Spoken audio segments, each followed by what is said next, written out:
अगली बड़ी खबर का। यह खबर भी सियासी गलियारे से है, जहां शरद यादव ने विधानसभा चुनाव में अपने चेहरे की संभावना से इनकार किया है। उन्होंने कहा है कि आरजेडी ही सबसे बड़ी पार्टी है।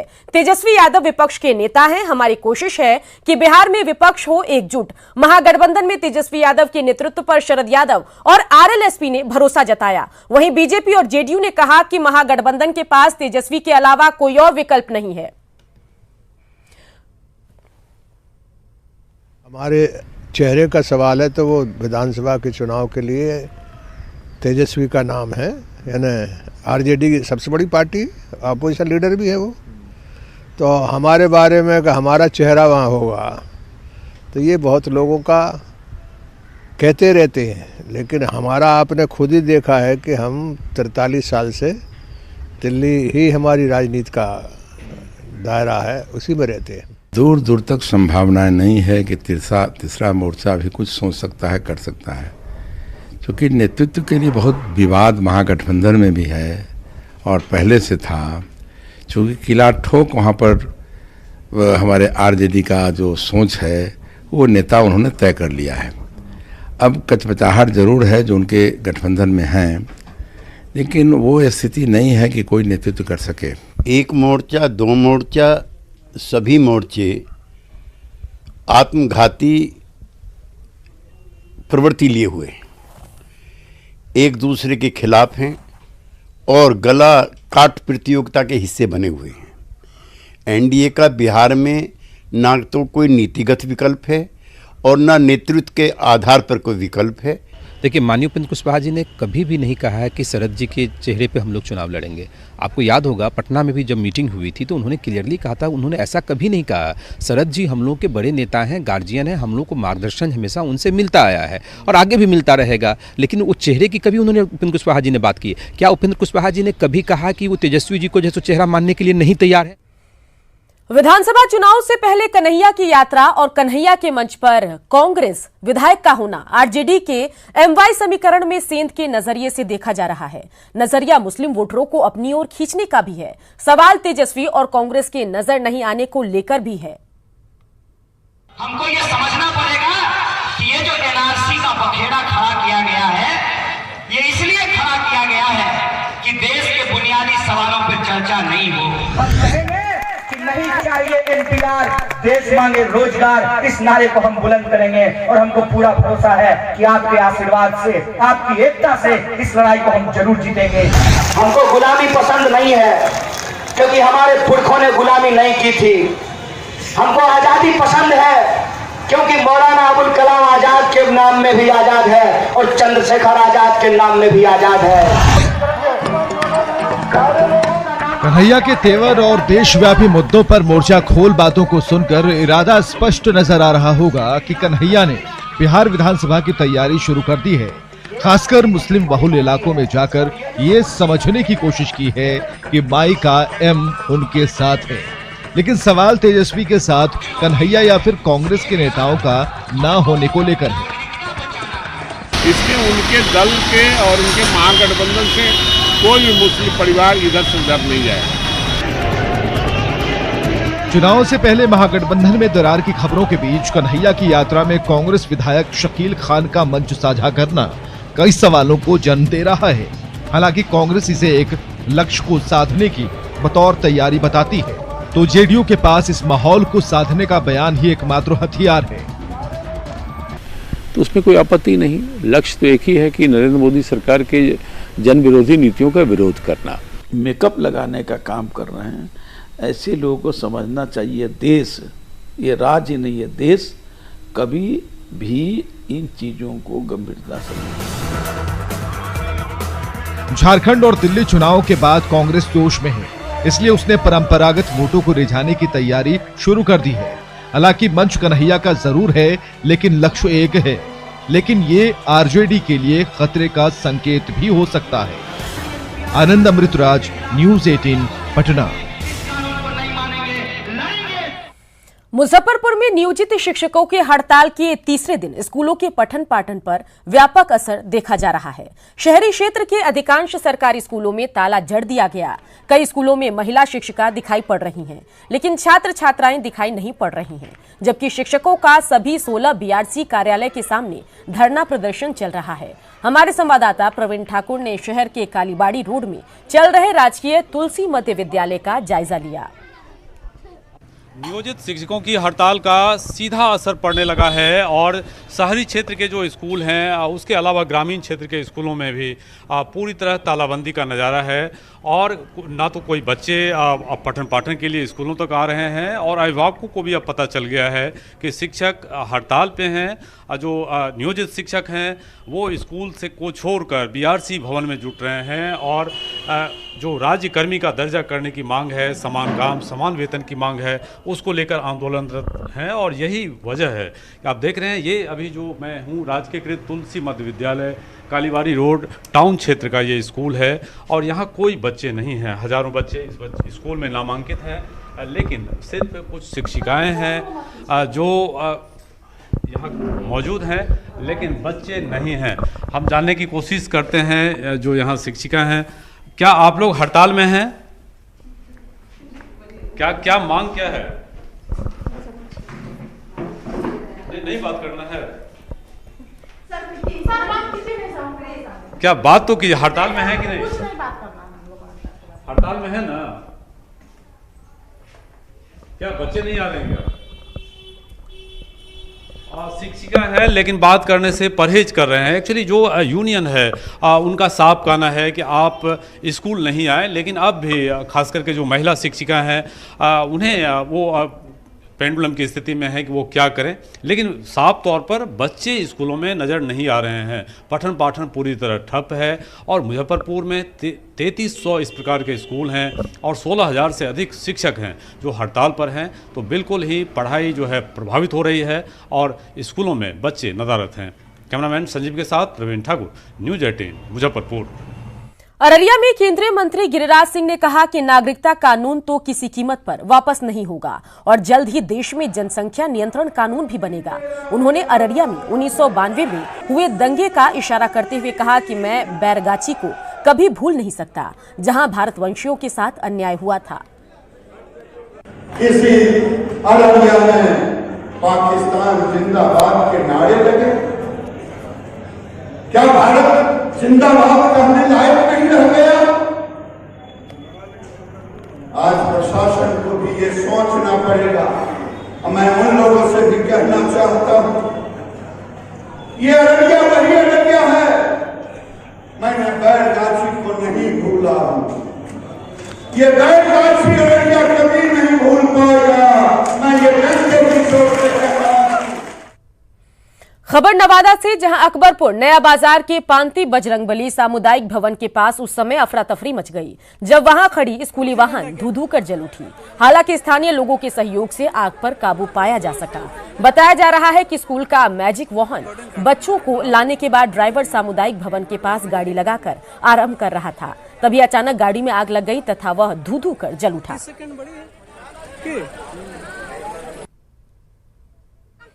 बड़ी खबर नालंदा से, जहां रहुई में पुलिस की गाड़ी ने 2 राहगीरों को कुचल दिया, जिसमें से एक की मौके पर ही मौत हो गई और एक की हालत गंभीर बनी हुई है। घटना के बाद आक्रोशित लोगों ने जमकर बवाल काटा। गुस्साए लोगों ने पुलिस की गाड़ी और एक ऑटो में तोड़फोड़ की। स्थानीय लोगों का कहना है कि आए दिन सड़क दुर्घटना होती रहती है, इसलिए 4 लेन पर ओवरब्रिज का निर्माण कराया जाए।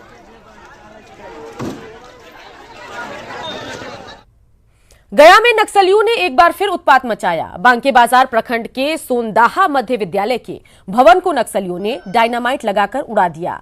मंगलवार की देर शाम हथियारों से लैस नक्सली स्कूल के पास पहुंचे थे और उन्होंने इस घटना को अंजाम दिया। विस्फोट की आवाज से आसपास का इलाका थर्रा उठा और सोनदाहा समेत आसपास के कई गांवों के लोग दहशत में हैं। इस विस्फोट में स्कूल के 4 कमरे, बेंच, डेस्क और अन्य सामान बर्बाद हो गए। आज सुबह मौके वारदात पर पुलिस और सीआरपीएफ के जवान पहुंचे और घटना का जायजा लिया। बता दें कि इससे पहले भी इस इलाके में नक्सली कई घटनाओं को अंजाम दे चुके हैं।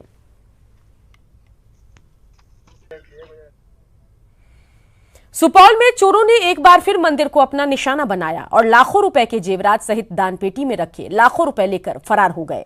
चोरी की यह वारदात सीसीटीवी में कैद हुई है, जिसके आधार पर पुलिस मामले की छानबीन में जुटी है। घटना सदर थाना के परसरमा गांव में स्थित मां ज्वालामुखी मंदिर में हुई।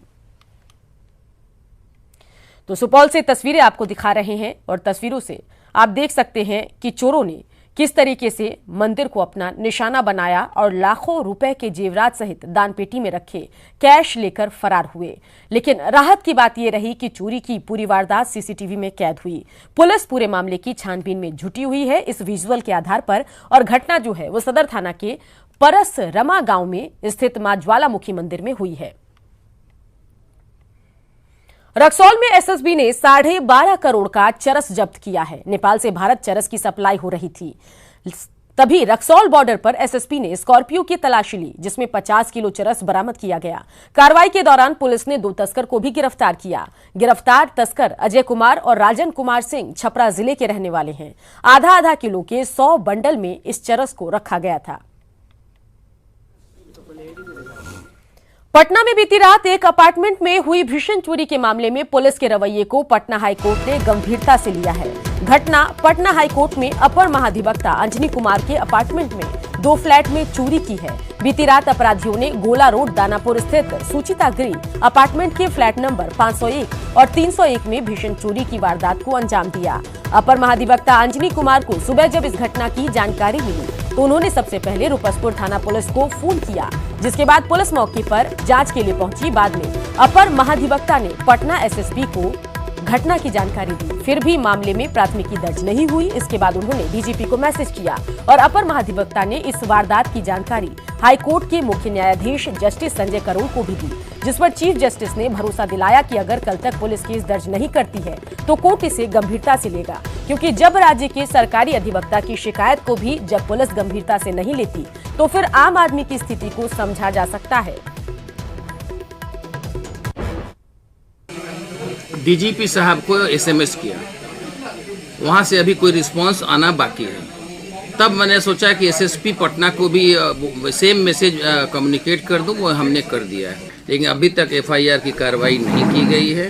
तब अंत में चीफ जस्टिस साहब को मैंने अपनी दुखड़ा सुनाया, तो चीफ जस्टिस ने कहा कि चूंकि अभी आज ही की घटना है, अगर कल तक कार्रवाई ढंग से नहीं होती है तो आप हमको बताना, मैं बहुत सीरियस कार्रवाई करूँगा। शिक्षा मंत्री कृष्णनंदन वर्मा मैट्रिक की परीक्षा का जायजा लेने मिलर हाई स्कूल पहुंचे, जहां उन्होंने साफ कहा कि शिक्षकों की हड़ताल का कोई असर नहीं पड़ा है, लेकिन जो लोग बाधा पहुंचा रहे हैं उन पर कार्रवाई हो रही है। टोला शिक्षकों को लेकर वहां की उन्होंने टोला शिक्षकों को लेकर कहा कि जरूरत के हिसाब से देखा जाएगा। पटना डीईओ के बारे में लगातार आ रही शिकायतों को लेकर जांच की बात भी कही। एक बार फिर से ड्यूटी से गायब रहने वाले शिक्षकों पर कार्रवाई की बात कही। शिक्षा मंत्री से बात की संवाददाता रजनीश ने। बिहार में शिक्षकों की हड़ताल के बीच मैट्रिक की परीक्षा जारी है। शिक्षा मंत्री हमारे साथ हैं, जो परीक्षा केंद्र का जायजा लेने के लिए पहुंचे हैं। मंत्री जी, क्या कहेंगे, तीसरा दिन है और अब तक हड़ताल जो है वो जारी है। बहुत शांतिपूर्ण ढंग से परीक्षा हो रही है, कदाचार मुक्त परीक्षा हो रही है, और जैसा हम लोगों ने सोचा था कि बिहार में तस्वीर बदलनी है, वो बदली हुई तस्वीर यहाँ केंद्र पर देखने को मिल रही है। परीक्षा ड्यूटी कर रहे जो कर्मी हैं उनसे परेशानी हो रही है, वो ओएमआर नहीं समझ पा रहे हैं, तो अधिकारियों ने डिमांड की है केंद्र अधीक्षक ने कि अब इनको हटाया जाए। नहीं, ऐसी ज़रूरत होगी तो देखा जाएगा, लेकिन फिलहाल तो वैकल्पिक व्यवस्था के रूप में ये सब इन लोगों को रखा गया था। इस केंद्र पर तो हम देख रहे हैं बहुत शांति है। कहीं कहीं से कुछ सूचना आई थी कि बाधा पहुँचाने का प्रयास किया गया, तो उस सब को चिन्हित करके न्याय संगत उस पर कार्रवाई की बात चल रही है। ऐसे में इंतजार करना होगा आखिर जो हड़ताली शिक्षक हैं सरकार उनको कब तक मना पाती है। कैमरामैन मनीष जुनेजा के साथ रजनीश कुमार, न्यूज़ 18 पटना। गया के जयप्रकाश नारायण अस्पताल में मरीज और उनके परिजनों की सुरक्षा जो है वो भगवान भरोसे है। अस्पताल में सीसीटीवी कैमरों से कहने को तो लैस है, लेकिन यहां अक्सर चोरी होती रहती है, जिससे कई सवाल खड़े हो रहे हैं।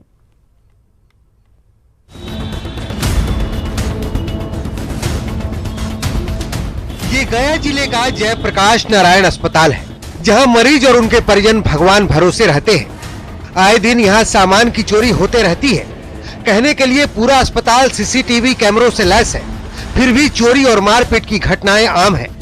तो ठीक है, मोबाइल चोरी गया चलेगा, लेकिन अगर किसी तरह से और घटना ज़्यादा घटता है तो इसका जिम्मेदारी कौन लेगा? और कोई सीसीटीवी यहाँ कोई सही एंगल पे लगा नहीं हुआ है। गाड़ी हम लगाए यहाँ इमरजेंसी बाट के सामने आए तो 10 बज रहा था, शेष में हम बार बार आके देख रहे थे तो गाड़ी मेरे वहीं पर है।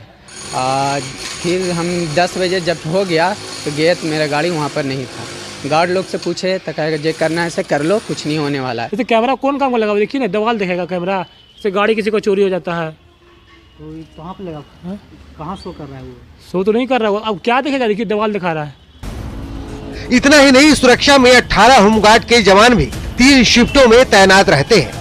उसके बाद भी चोरी की घटनाएं थमने का नाम नहीं ले रही हैं। अब इन्हें ही देख लीजिए, कौन आ रहा है कौन जा रहा है कोई मतलब नहीं है। ये आराम से कुर्सी लगाकर धूप सेक रहे हैं। उसको सीसीटीवी के माध्यम से भी देखते हैं। कभी अगर घटना घटा है तो उसको अगर खोजबीन में मिला है तो उसको रिकवरी भी हुआ है। तो अब पब्लिक प्लेस है तो छोटा मोटा घटना होते रहता है। जब अस्पताल प्रबंधक ही कह रहे हैं कि पब्लिक प्लेस है तो छोटी मोटी घटनाएं तो होती रहती हैं, ऐसे में कोई सुरक्षा की क्या उम्मीद कर सकता है? सब कुछ भगवान भरोसे है।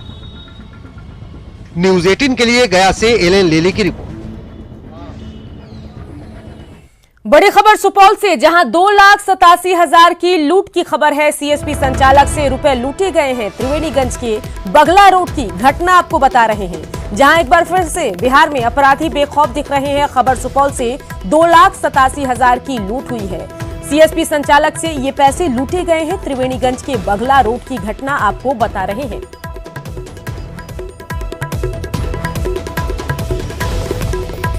तो बड़ी खबर सुपौल से आ रही है। 2,87,000 की लूट हुई है। सीएसपी संचालक से ये पैसे लूटे गए हैं। त्रिवेणीगंज के बगला रोड की घटना है। तो बता दें कि लगातार हम मुहिम भी चला रहे हैं कि बिहार में अपराधी बेखौफ है, और इसी कड़ी में सुपौल से लूट की खबर आ रही है। मुंगेर में चोरों का आतंक थमने का नाम नहीं ले रहा। तारापुर में रणगांव चौक के पास एक ज्वेलरी दुकान में लाखों रुपए के आभूषण की चोरी हुई।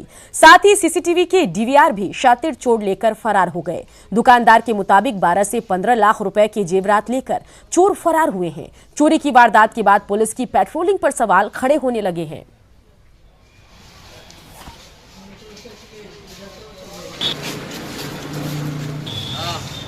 ग्राम सोने का सामान था, 8 किलो चांदी का सामान था। रुपए में कितना लगभग अनुमान है, कितने के नुकसान लगे? 12 से 15 लाख के समथिंग से लगा हुआ था। सारा कुछ लगा हुआ था, मॉनिटर तक लेके चला। तो तस्वीरें मुंगेर से आपको दिखा रहे हैं, जहां ज्वेलरी दुकान में लूट हुई है। 15 लाख के आसपास की ज्वेलरी लूटी गई है, ये कहना है दुकानदार का। इन सब के बीच सवाल उठ रहे हैं कि पुलिस की पेट्रोलिंग सिस्टम क्या मुंगेर में नाकाम है? अगर पुलिस यहां पर पेट्रोलिंग कर रही है तो चोर इतने बेखौफ कैसे हैं? जो चोरी की वारदात को तो अंजाम देते ही हैं, साथ ही सीसीटीवी का डीवीआर भी चुरा कर ले जाते हैं। और इन सब के बीच जो ज्वेलरी दुकानदार है उस पर आफत आ गई है, क्योंकि लाखों की लूट उसकी दुकान से हुई है। तो मुंगेर से तस्वीरें भी आपको दिखा रहे हैं। देखिए, ताला टूटा हुआ है और ताला तोड़कर चोर इसमें घुसे और जेवरात चोरी करके सीसीटीवी का डीवीआर लेकर चलते बने। और इन सब के बीच एक अहम खबर आपको बताएं, जहां प्रधानमंत्री नरेंद्र मोदी दिल्ली के हुनर हाट पहुंचे, जहां बिहार लिट्टी चोखा का, जी हां, बिहार का जो स्पेशल डिश होता है लिट्टी चोखा, उसका स्वाद लिया। प्रधानमंत्री ने खुद ये तस्वीर ट्विटर पर डाली, साथ ही इंग्लिश में कुछ पोस्ट भी किया। उन्होंने लिखा है कि had tasty litti chokha for lunch along with a hot cup of T. मतलब उन्होंने लंच में लिट्टी चोखा गर्म चाय के साथ लिया है, और इसका जिक्र उन्होंने अपने ट्विटर अकाउंट में किया। बता दें कि बिहार का खास डिश माना जाता है लिट्टी चोखा, और प्रधानमंत्री भी इसे देखकर खुद को इसे खाने से रोक नहीं पाए। और इन सब के बीच जरा देखिए दुकानदार के लिए क्या स्थिति होगी जब प्रधानमंत्री खुद उसके दुकान पर पहुंच रहा है और उसकी दुकान से लिट्टी चोखा और गर्म चाय लेकर लंच के तौर पर उसका सेवन कर रहा है। तो तस्वीरें आपको दिखा रहे हैं, तस्वीरों में नजर आ रहे हैं प्रधानमंत्री नरेंद्र मोदी, और तस्वीरें हैं हुनर हाट दिल्ली की, जहां पर बिहार के खास डिश, खास खाना जो बिहार का होता है लिट्टी चोखा, उसका स्वाद प्रधानमंत्री ने लिया है। और सिर्फ खाया ही नहीं, बल्कि ये तस्वीरें अपने ट्विटर अकाउंट पर, ट्विटर हैंडल पर ट्वीट भी किया है। बने रहिए, क्योंकि आगे आपको हम दिखाएंगे जोहार झारखंड।